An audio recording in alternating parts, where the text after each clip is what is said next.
Good afternoon, dear subscribers and our guests. Thank you for being with us. Let's go through the steps. It's hot.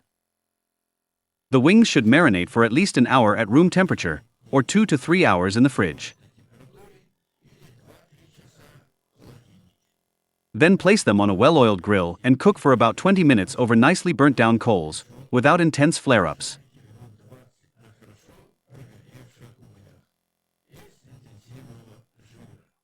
Pro tip. Once the meat is cooked through, move it to the hot zone for a quick final sear.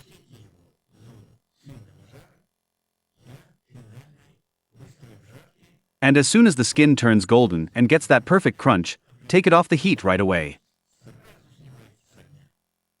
Juicy ribs are a barbecue classic, and a powerful one at that.